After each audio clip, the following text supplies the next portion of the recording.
You're listening to the Dibbly Dobbly Podcast. Remember to like, share, comment, subscribe, and click the bell to make sure you get the latest episodes of the podcast. Be sure to like and share our Facebook page and follow us on Twitter and on Instagram. Hi everyone and welcome back to another episode of the Dibbly Dobbly Podcast. On today's episode of the podcast, we review the first test between Australia and South Africa from the Gabba. It's the Dibbly Dobbly Podcast, and let's get started. Let's have a look at the match summary from the first test between Australia and South Africa from the Gabba. South Africa batted first and made 152 all out in their first innings. Vereni top scored with 64. Lyon and Stark took 3 wickets for Australia. Australia were bowled out for 218 in reply in their first innings. Head top scored with 92. Rabada took 4 wickets for South Africa. South Africa in their second innings were bowled out for 99. Zondo top scored with 36 not out. Cummins took 5 wickets for Australia. Australia needed 34 runs to win. They chased down the runs, finishing on 4 for 35. Smith top scored with 6. And Rabada took 4 wickets for South Africa. Australia won by 6 wickets, and Travis Head was named Player of the Match. What were the key moments and key factors from this first test between Australia and South Africa? Australia's bowling to dismiss South Africa for 152 after winning the toss. Australia's batting to score 218 in their first innings and claim a first innings lead of 66 runs.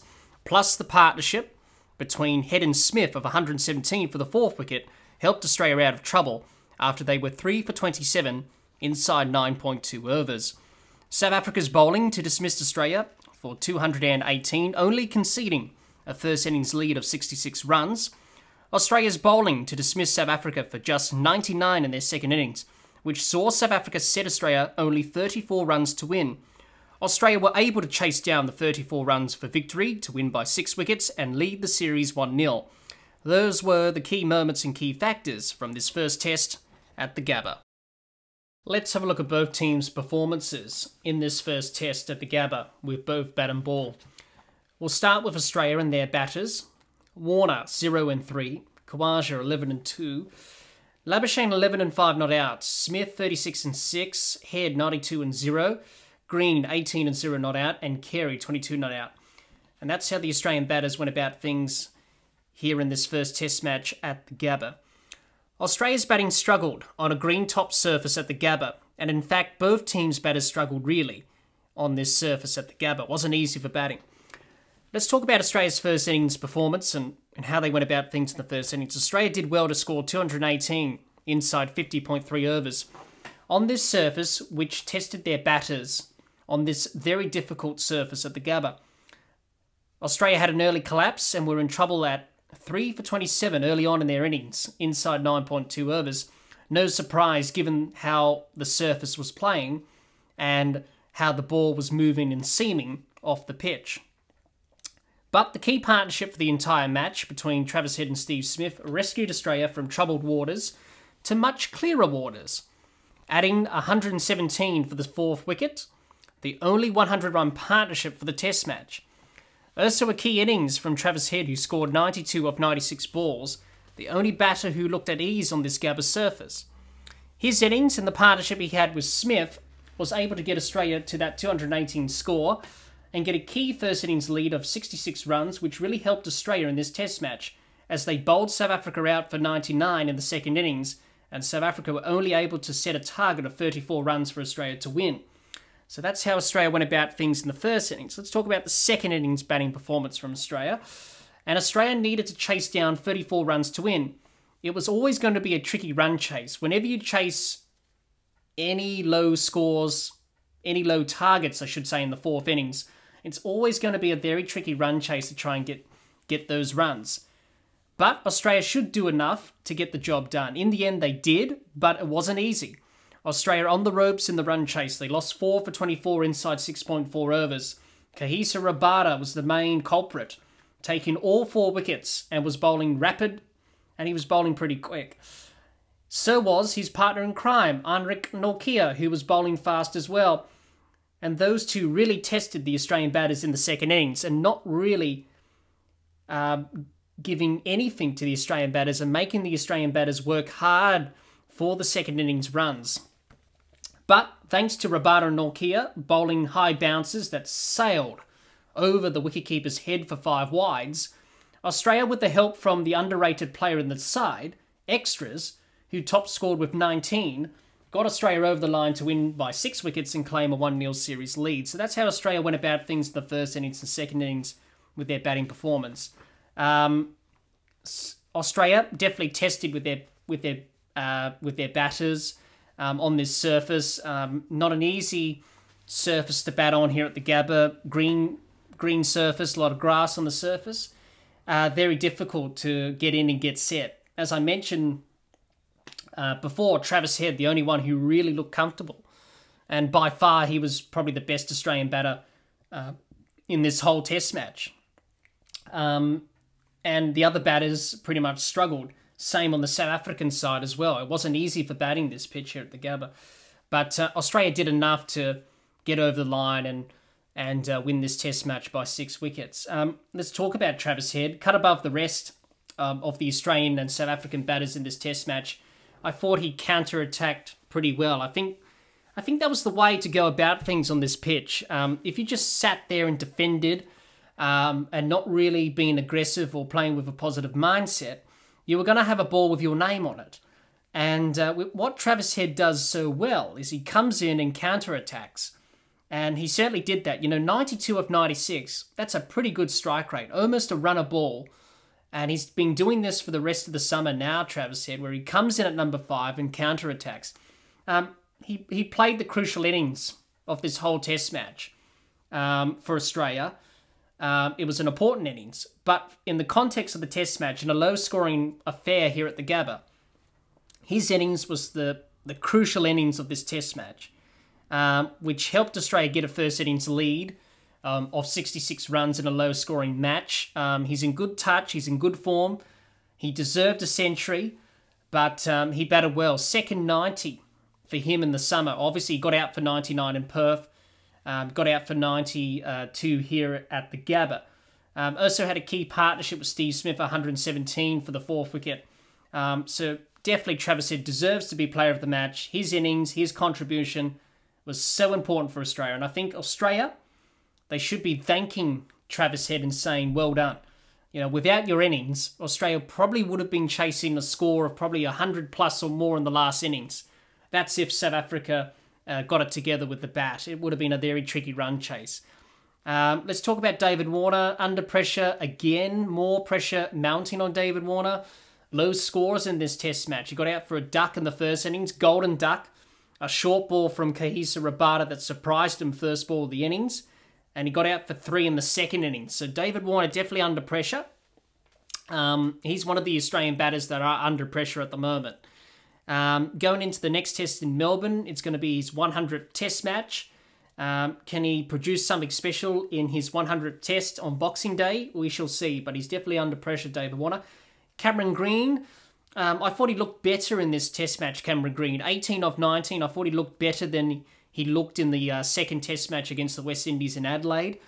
Played some good shots down the ground, passed mid-off for 4. So good signs from Cameron Green that he's in a positive mindset, which is good to see. The other batters in the side, Smith, Labuschagne, Khawaja and Carey, all of them had mixed results in this test match. Steve Smith had a pretty good partnership with Travis Head and he batted okay. I think he was probably one of the other Australian batters that looked comfortable on this surface. Marnus Labuschagne, Khawaja struggled. Alex Carey batted well for his 22 not out. So mixed results from the other Australian batters in this side, but definitely Travis Head a cut above the rest of the Australian batters. Tough tests for the Australian batters on a tricky Gabba pitch, but they will gain a lot from this experience. Travis Head, by far the best batter for Australia in this test match, and the others struggled. David Warner is under more pressure after his failures in this first test, and can he score the runs in his 100th test on Boxing Day? But the Australian batters managed to get the team over the line in this first test at the Gabba. Let's have a look at the Australian bowlers and their performance in this first test match at the Gabba against South Africa. 2 wickets for Green, 7 wickets for Cummins, 5 wickets for Stark, 4 wickets for Lyon, and 4 wickets for Boland. That's how the Australian bowlers went about things in this first test at the Gabba against South Africa. Australia's bowling was excellent in this first test match against South Africa at the Gabba. In the first innings, winning the toss and bowling South Africa out for 152 inside 48.2 overs was a good result on a tricky Gabba surface that tested all the Australian and South African batters out. They got their lines and lengths a bit wrong in that first innings, Australia, but they were able to correct that, and they were able to bowl South Africa out for 152. The second innings bowling performance was pretty good. After Australia managed to get a key first innings lead of 66 runs, the bowlers were able to keep South Africa down and bowled them out for 99 inside 37.4 overs. That enabled Australia to only chase 34 runs in the fourth innings to win the test match. I thought the Australian bowlers did the basics well with the ball.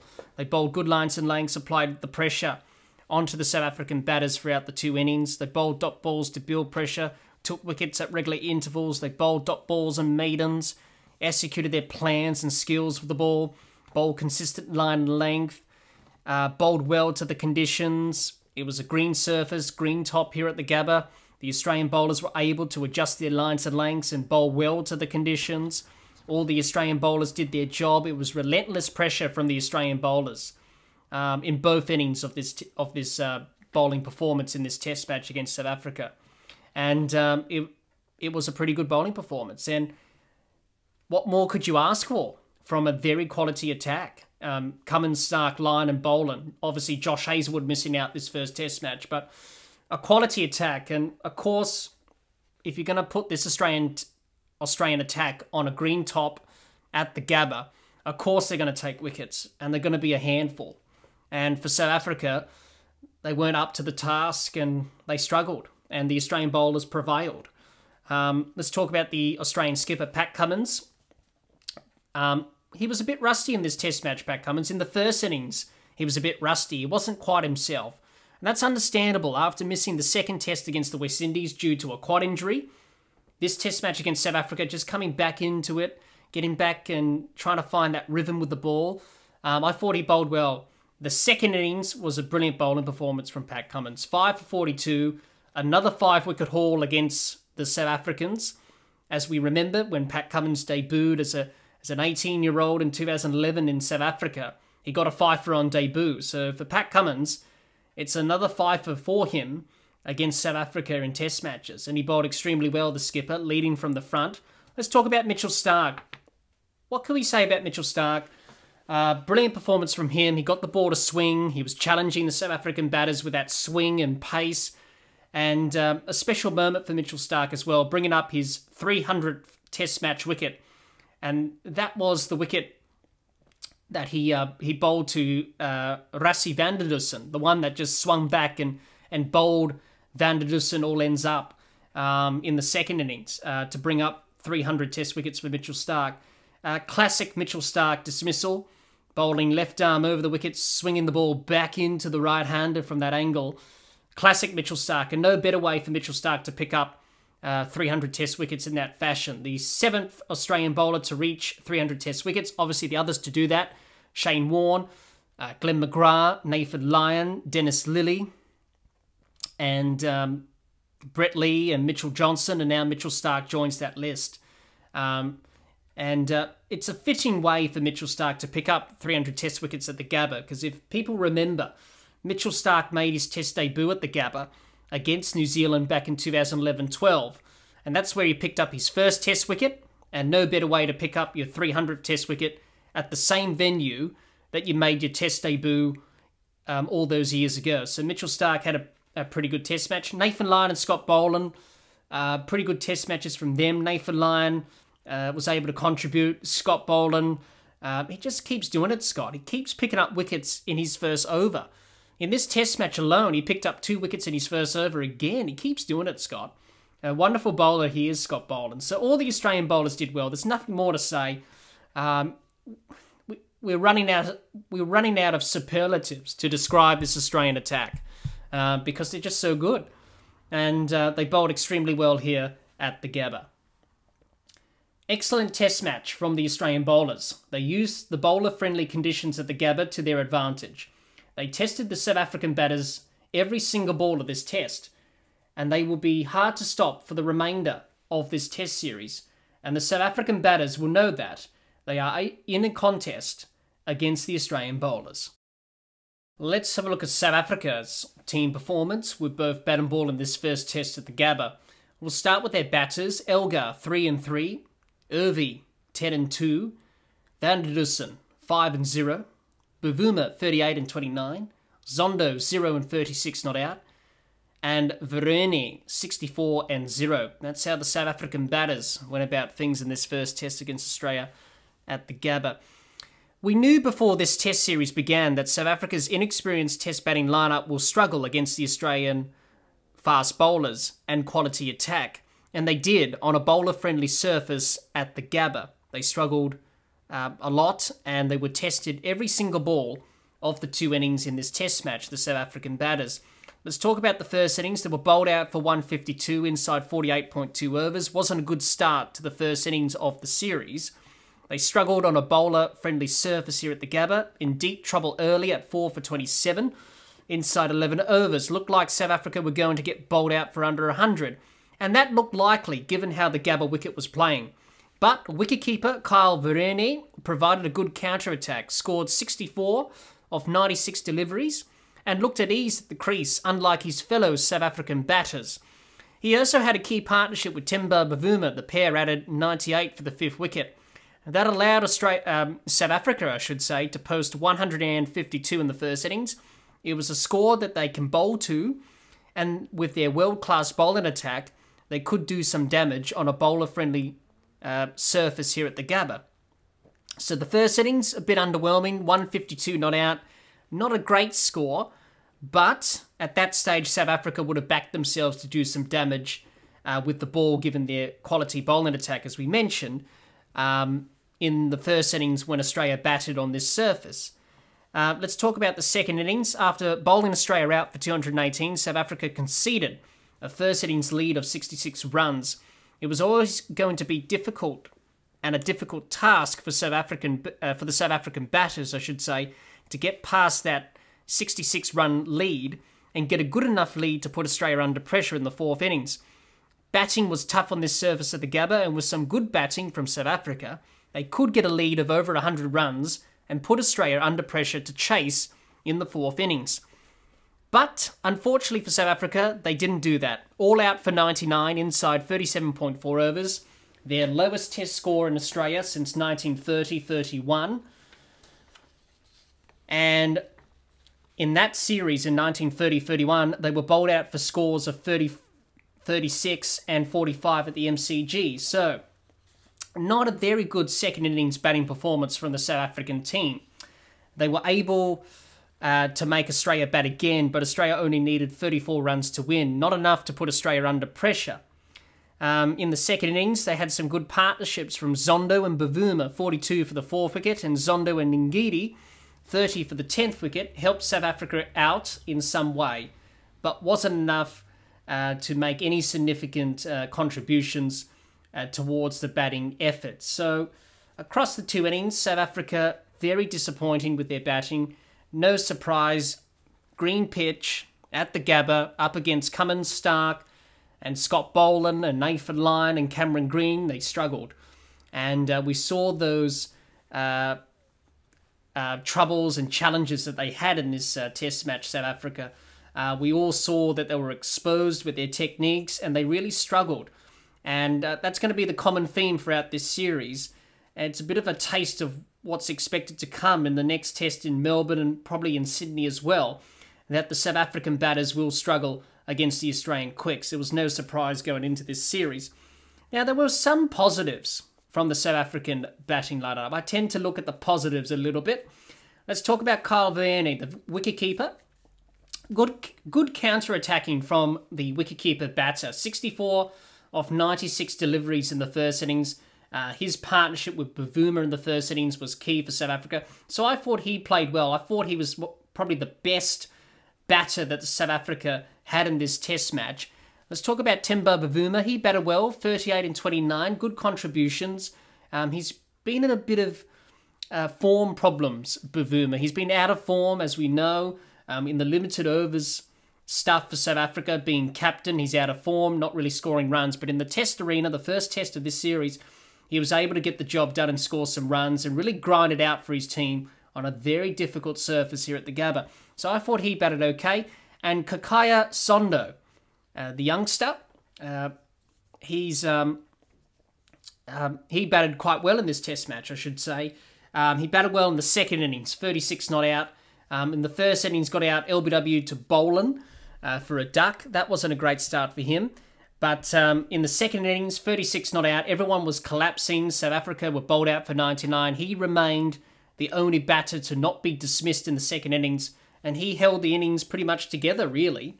And as we mentioned before, had some good partnerships with Bavuma and Ngidi. So there were some positives in the South African batting performance in this test at the Gabba. But as we're going to keep mentioning throughout the series, their batting is their weakest link. Their bowling is definitely their strength.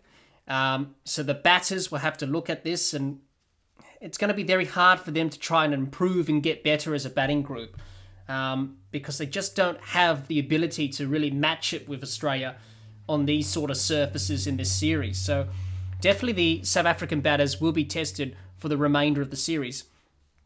This wasn't the pitch that this inexperienced South African batting lineup wanted to bat on to begin this test series against Australia at the Gabba. They were tested and exposed on this surface at the Gabba. The batting group of South Africa may be inexperienced, but they will need to show some improvement quickly. Otherwise, they could get bowled out for low scores for the rest of this series. Let's have a look at the South African bowlers and their performance in this first test against Australia. 3 wickets for Janssen, no wickets for Maharaj, 8 wickets for Rabada, 2 wickets for Nokia, and a wicket for Ngidi. That's how the South African bowlers went about their business in this first test against Australia. As we expected, this South African bowling attack has some of the world's best bowlers, and no wonder they are one of the best bowling attacks going around in world cricket. They bowled well on this bowler-friendly surface at the Gabba, and it showed throughout the 2 innings of this test match.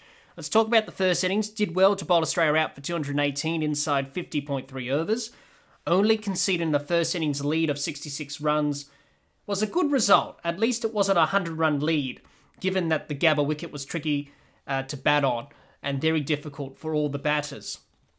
So the first innings bowling performance, they bowled pretty well, South Africa, as expected from a very good attack in world cricket. Let's talk about the second innings. Defending 34 runs wasn't going to happen for South Africa, but it was an opportunity to open some scars heading into the Boxing Day test, take some wickets and cause some panic in the Australian camp, I should say. And that's what they did. Kahisa Rabada bowled extremely fast and took 4 wickets, took all 4 wickets in the second innings, and he bowled absolutely rapid pace. His partner in crime, Anrek Nokia, was bowling too fast as well and quick. He was bowling some rockets. But Australia were able to chase down the runs, all thanks to extras helping them out. Rabada and Nokia's bouncers sailed over the wicketkeeper's head for 5 wides. And that pretty much got Australia home in this test match. I thought the South African bowlers, quality attack, did the basics well with the ball in this test match.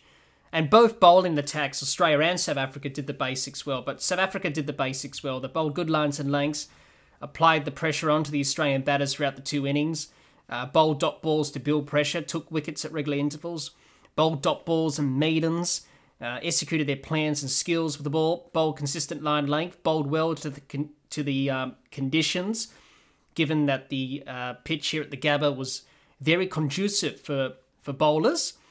And all the South African bowlers did their job. So it was a pretty good performance from the South African bowlers.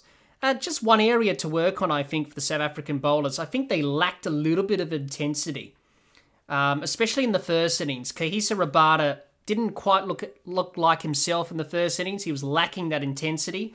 And South Africa just didn't look up for the contest in the first innings, especially when Travis Head and Steve Smith were building that partnership of over 117 runs for the 4th wicket. South Africa looked a little bit flat. So I think that's one area for South Africa to improve on, is to make sure we build that intensity and keep that intensity up throughout the 2 innings. If they can do that, they've got a very good bowling attack. We all know what they can do. But if they can maintain the intensity and be in the contest, and as we saw in the 2nd innings from Rabada and Nortje, they were pretty much up for the challenge and fight, then South Africa are very threatening with the ball if they keep that intensity up. So I think that's just one area to work on for the South African bowlers. But apart from that, they used the conditions well. Here at the Gabba, bowler-friendly pitch. They bowled well in both innings.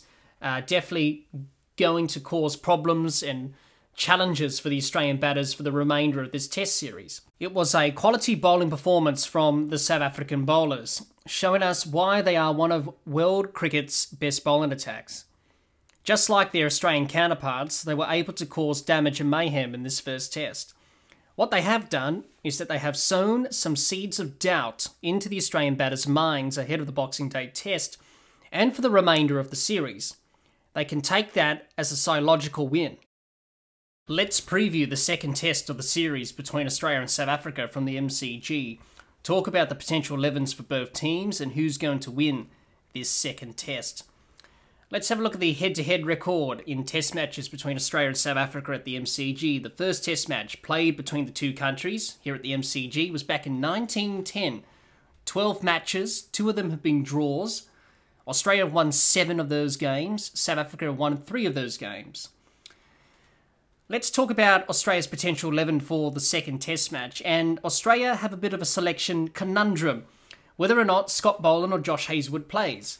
Now, Scott Boland's done pretty well. We all know what he did last year at the MCG, took 6 for 7 on Boxing Day. Very hard to leave him out. You know, he deserves to play this 2nd Test match of the series. He's been bowling well, as we know, Scott Boland. It's been a wonderful start to his career. But on the other hand, you've got Josh Hazlewood, who's been very good as well. Josh Hazlewood, coming back from a side injury, he's declared himself nearly fit to play the 2nd Test at the MCG and be available for selection. So the Australian selectors have a bit of a selection conundrum, whether they go with Hazlewood or Boland. So they're going to have a few sleepless nights before day 1 of the Test match in Melbourne, whether they choose Scott Boland or Josh Hazlewood. Both of them very good bowlers. Scott Boland, obviously, a lot of people want him to play, obviously, after what happened last year in the Ashes when he got 6 for 7. Josh Hazlewood, if he's not 100% fit, then I think Scott Boland plays. So I think Australia will keep the same 11. It depends whether or not Hazlewood's ready to go or not. If he's not ready to go, then they go with Scott Boland, keep the same 11 as they had in the first Test match at the Gabba. So Australia's potential 11 for the 2nd Test could be Warner, Khawaja, Labuschagne, Smith, Head, Green, Carey, Cummins, Stark, Lyon, Boland, or Hazlewood. Let's have a look at South Africa's potential 11 and talk about what sort of potential 11 they may have for this 2nd Test at the MCG for Boxing Day. Now, I don't think South Africa will make any changes. I think they'll keep the same team for the 2nd Test at the MCG. Now, the question is whether or not South Africa bring in an extra batter, because the team that they have at the moment is lacking an extra batting option. And that's sort of the area of concern for South Africa, given their inexperience with their batting and given that their bowling attack's strong. Do they really want to take one of their bowlers out and put in an extra batter? That is the question. They've got De Bruin and they've got Klaasen, the wicketkeeper batter, as the backup batters for this tour. Apart from that, they've got no one else. Will it make a difference if they bring in an extra batter or not? I don't think it will. I think they'll still struggle.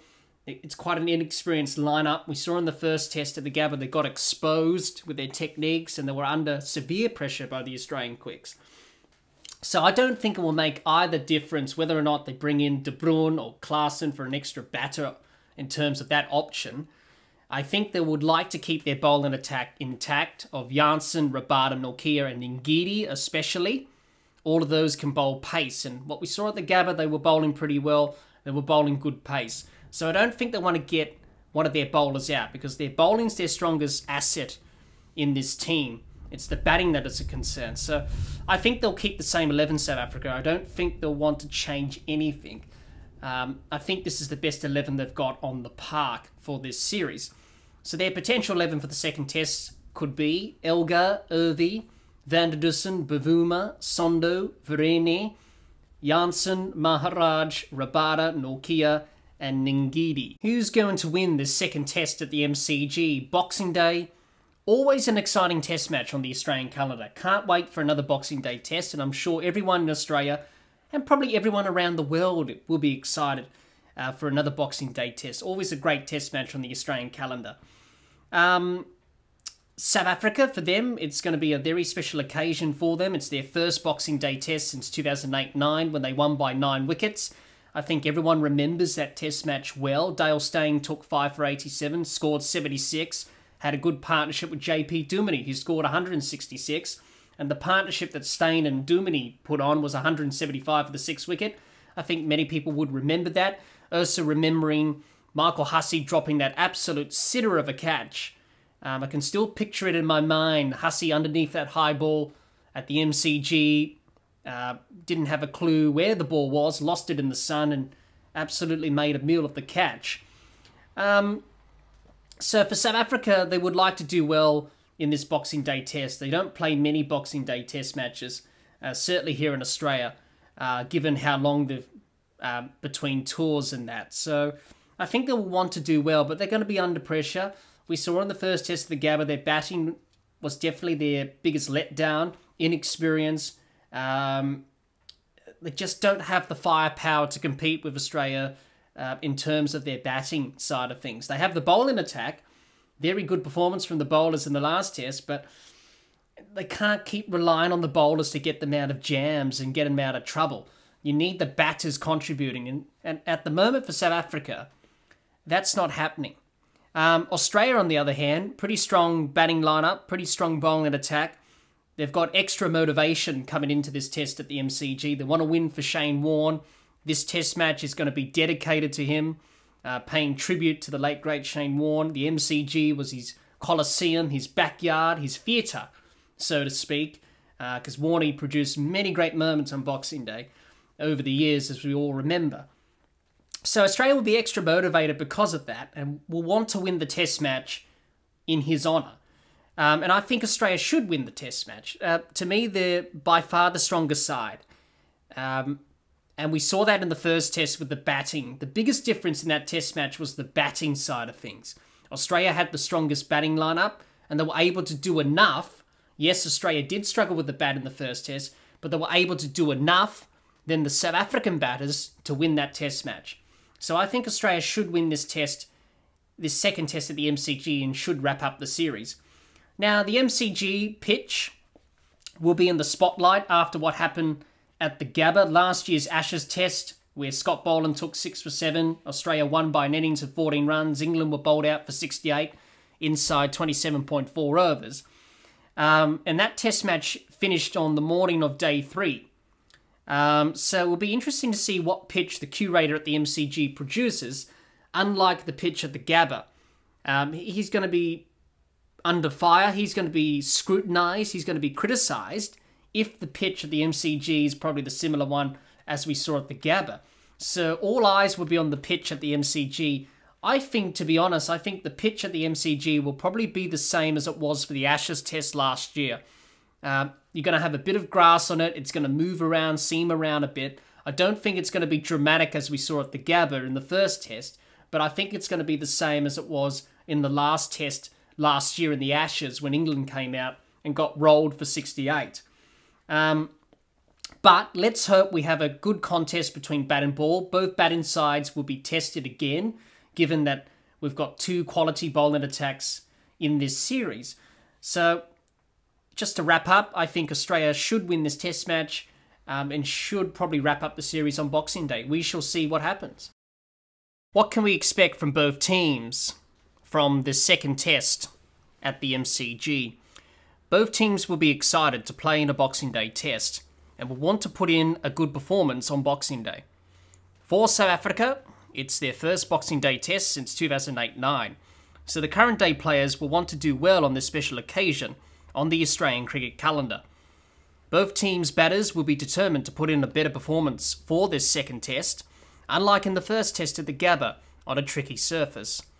Both bowling attacks are in form and look dangerous, and should provide another difficult test for both teams' batters.